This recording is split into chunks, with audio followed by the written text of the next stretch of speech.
Hey guys, welcome back to the Intentional Queen podcast where women come to be empowered on their self love, self healing, and growth mindset journey.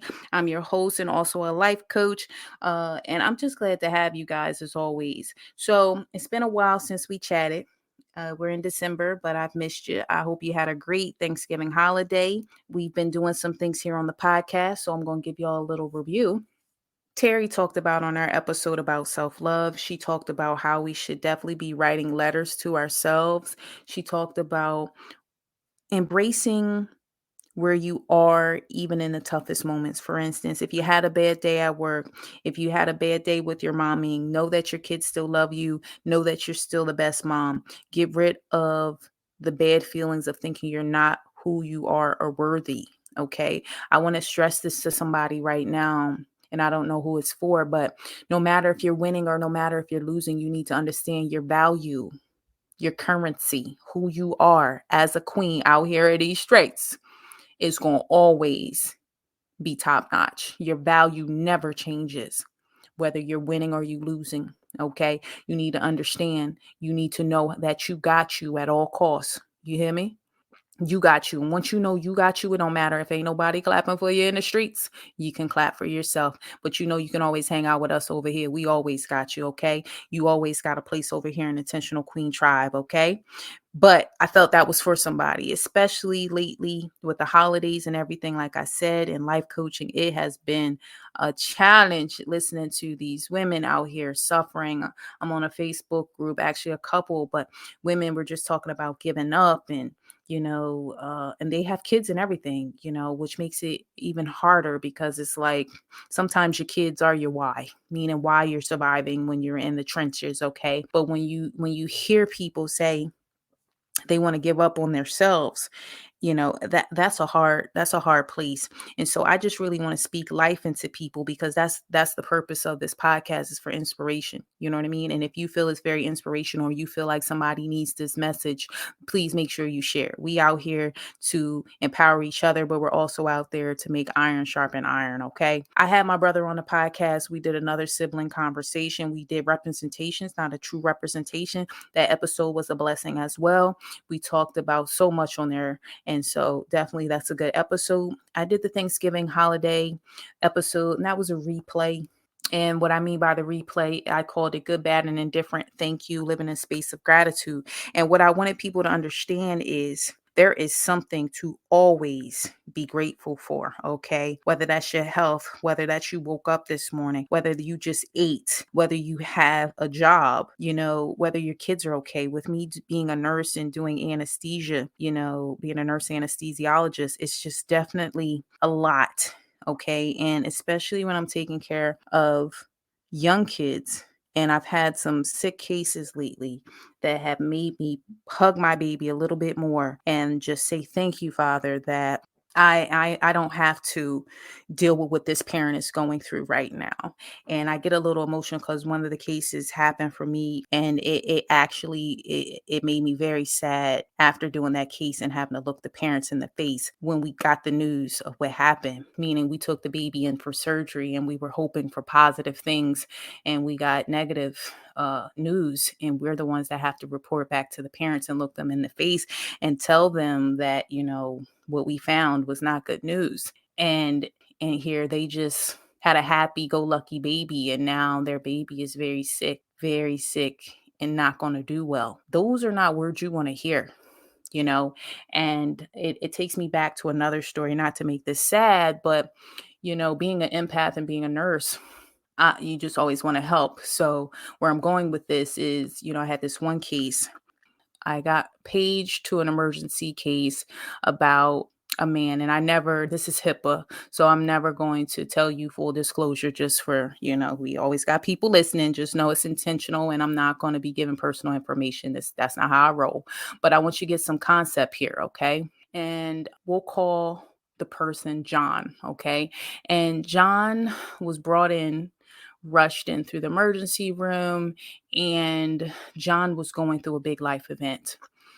And they were very, because we talk amongst each other, And they called me down. They said it's this man and he then drank something like bleach or something. And he's crazy. He needs a psych consult. Like something's not right. And they're not laughing at the man talking about the staff, but they're more so baffled. Like, how could a person drink this and what's going on? And, I'm wobbling over there. Yeah, I was pregnant. So I was waddling over to him to do a pre-op assessment because they're like, Janine, we got to rush him into the operating room and we have to do surgery. We got to figure out what's going on with him because he drank this agent. And we're worried about, some other things. So I'm like, okay. So I go over, I'm talking to him. And this is when I tell you, sometimes God puts you in events and I go up to him and I just see his face. So now I don't even want to talk about anesthesia. I just want to talk to him. And I'm like, hey, and people are all there, but I asked them to leave a room and I just start talking to him. And I say, hey, John, look, because, that's what we're going to call him here. Okay. And I said, John, what's going on? What made you drink this? And he said, look, I see them people out there laughing about me and all this stuff, but I did what I had to do and I lost my family. And my wife left me. I don't see my kids and I wanted to kill myself. So I did it intentionally. But am I going to die from what I drank? And I said, well, one, I'm sorry to hear about everything that's happening. We're going to do an assessment and make sure you're okay. That's why we're having this surgery. But I want to make sure mentally you're okay and let's talk about it. And so I had this big feeling come over me. Can I pray with you? And so I said that out loud. Can I pray with you? And he was like, yes, you're the only nice person that came up to me and tried to understand why without just talking about what happened. And it made me emotional. And when you're pregnant, you're already emotional anyway. But I go up to him and I lay my hand on him. I pray over him. And I just say, God, I pray that when we go into the operating room, that, we can go ahead and turn this around, that there's not much damage and heal his heart and heal his mind and, give him some sense of comfort and peace. Then I do the rest of the assessment. I take him into the operating room. We're going to sleep. Okay. And I'm giving him medicine and he's looking at me. He's scared. He's crying. And he's like, Janine, I don't want to die. And I was just like, honey, we just going to go ahead. You're going to take this nap. I'm going to be here when you wake up and we just going to deal with whatever needs to be, but you're not by yourself today. Okay. And he said, that gives me comfort. So he went to sleep. We did the procedure and by the grace of God, everything was okay by his procedure. And when he woke up, first thing he said is, Janine, am I okay? And I said, yes, you are, John. You did awesome. And everything is turned around. And he was like, thank you for not giving up on me and praying for me and all that. And I said, John, I just want you to get some help and get some healing and just know that it's not worth losing your life. We want you to do better. God wants you to do better. I said that to that man. That man came back and visited me later. I don't know, maybe a few months or so after that, but he got his life turned back around. But what I wanted to say by hitting y'all with that news is the brain is fragile. The mind is fragile. The devil stay busy. Like you really got to know when you in them dark places on how to come up out of it. Okay. And part of that goes to what we're talking about today, teaching people how to treat you. Okay. And also showing people how to help themselves and also asking for what you need. And see, that man at that time needed something, okay? And I was able to just provide a hug, a lending ear, okay? Moral support, prayer, whatever it is. It's people out here in need. So sometimes it's not financial. They just need you to be there. But I'm going to flip it. Sometimes you can be in that enabling spirit, right? Where you want to be super save them, okay? And you can't always save everybody. And that's when you have to teach them how to treat themselves and to do it themselves. So that's our episode today after I done gave y'all that little tidbit. But where this term came up is I went to the virtual event of Women Evolve with Sarah Jake Roberts. And she had some good speakers on there. And one of them was Nedra Chadwick. And she definitely blessed my soul when she started talking about you got to teach people how to treat you. And you also need to show people how to help themselves. I remember when I had my guest LaTorsha Pete come through on an intentional self-care series, okay? And we talked about sometimes you can drown trying to save someone because they pull you down with them. And so you have to be careful when you out there super saving them because sometimes you can drown trying to save people. And as a nurse, our first instinct is, I got to help you. I got to save you. And sometimes you flip that into your personal life. And this is what I'm saying. You have to, I even think I said it in the EGO, the struggle is real. We have to do things because we want to, not because people want us to do it. One more time for the person at back.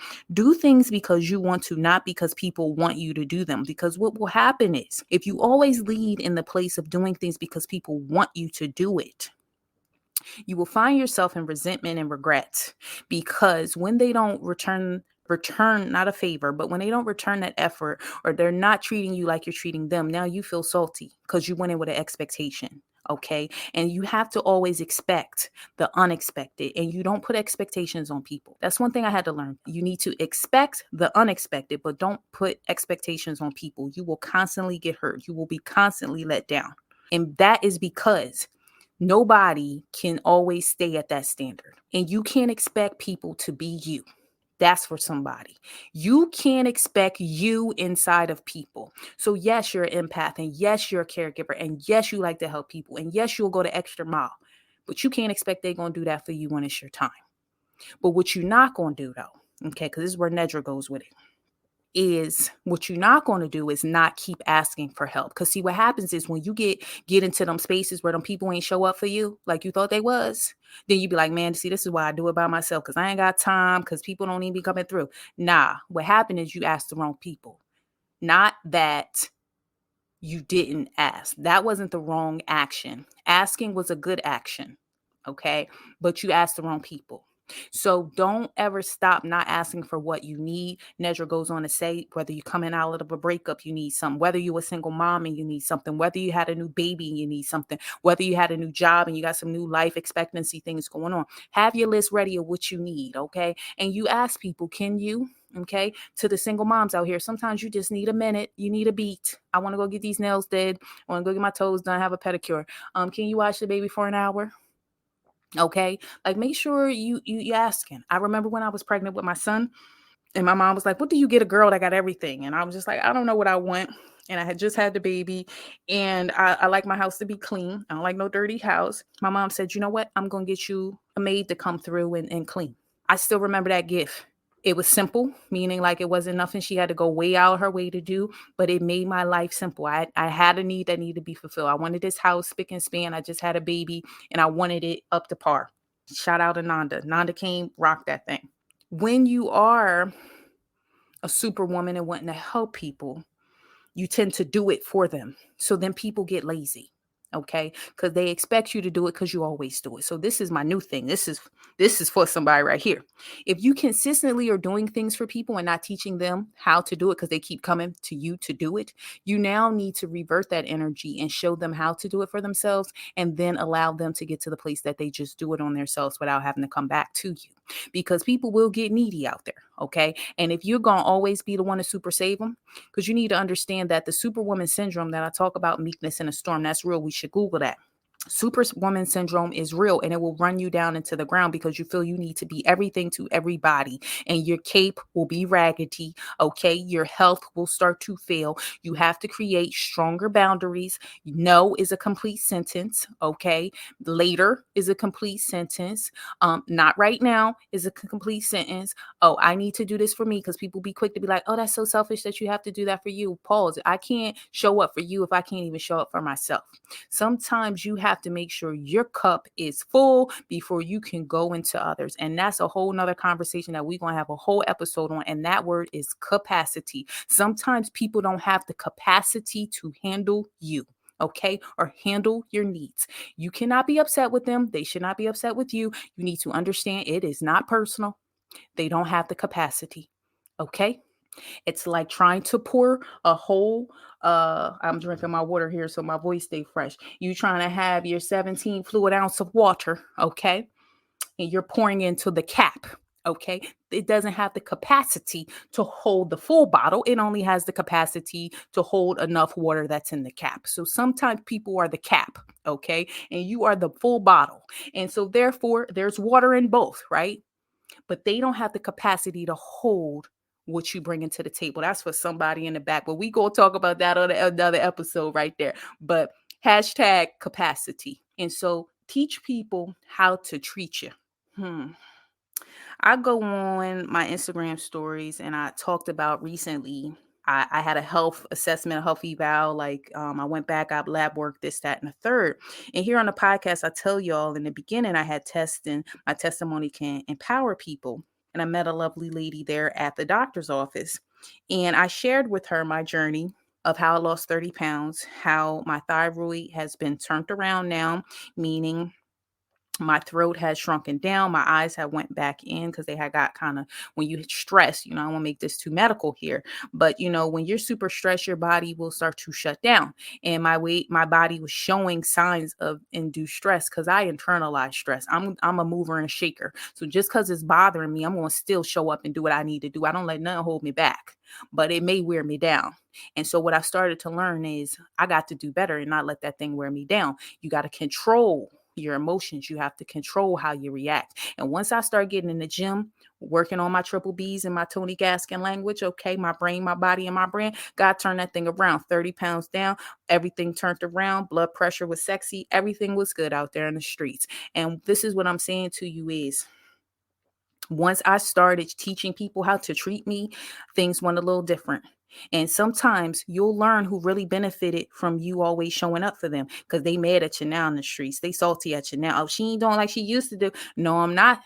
And I don't live where I used to live, meaning like the location of how I've transformed, not the physical location, but I'm talking about I'm not the same person I was. That's why Intentional Queen is level up your intentional queen to a better you. That's why I talk about we go through the phases of a caterpillar to cocooning to a butterfly and flying free, because you're not who you was when you went in the cocoon that you are when you come out. And sometimes people still want you to be that caterpillar you were, but that's not who you are no more. Okay. One more time for the person in the back. You're not that caterpillar anymore once you hit butterfly phase, but don't you forget about where you used to be, because those are lessons that are learned. Okay. And I want you to bloom where you are in those seasons, because sometimes I do got people coming into the podcast, people that I life coach that are in places and spaces where they're starting out at the beginning and they're trying to figure out how to do the work, and it starts from within. So no matter, however, I know it's cliche to say, you need to understand that, but I felt like Nedra really said the thing with that. I'd said on that video about my weight loss and all that, and the lady that I met, but I said, know your why. Okay. And really, when you out there in the streets and you're figuring out how you're navigating, how you're pivoting, you need to understand that you need to know why you're doing. What is your intention? Okay. That's why it's called Intentional Queen. What is driving you?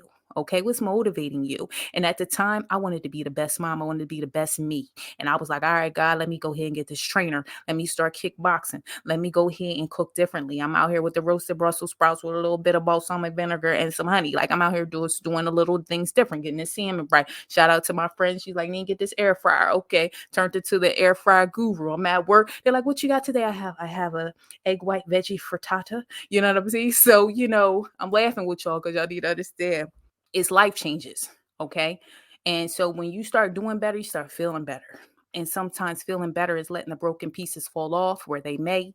Sometimes that's letting people go that you thought was your forever people. Okay. Sometimes that's family. And all you can do is bless them on, because you don't got to live in hate. You wish them healing. You wish them love. Okay. And you teach people how to treat you. And you show people how to help themselves, because being a nurse, I had to start learning when I'm not up there providing anesthesia and putting people to sleep and delivering babies. Okay. I'm off duty. I am going to stay in the lane that I am at that moment. I'm a mom at that time. I'm a sister at that time. I'm an aunt at that time. I'm a daughter at that time, and so when you know who you are, you stay in those roles. You cut down the Superwoman Syndrome, because you need to understand that your mask is a cape as well. You know how I talk about in the vulnerability episode, how you have to show up and be your authentic self. And we wear a mask, not like a COVID mask, but you wear a mask to shield and protect yourself, because you don't want to be vulnerable. Okay.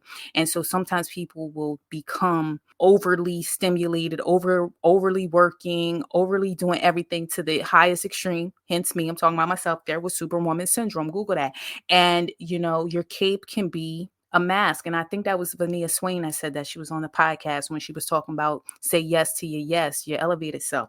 So this is just definitely something that I wanted to bring up. And that even goes into motherhood, teaching your kids. I teach my son how to be independent in certain ways. You make it age appropriate, but You teach them boundaries as well, and you teach them how to do it for themselves. Because now my son is at an age that he understands I'm not going to do every single thing, or I'll just do part of it. And you're teaching them how to be self-sufficient. Okay. My mom used to always say to me and my siblings that she would say, listen, I may not be here today. I may not be here tomorrow, but I want to know when I'm going that you know how to take care of yourself in my absence. And she used to say that all the time when we used to be like, well, mom, I can't. She said, I need you to know how to do it for yourself. So that's a shout out to my mom on that. And with me being a mom, that's how I kind of live in my mantra of I want my son to be okay in my absence, that he knows how to function for himself, age appropriately, but function for himself. And you teach them that, okay? Because you should raise a child up in the way they should go. That's Bible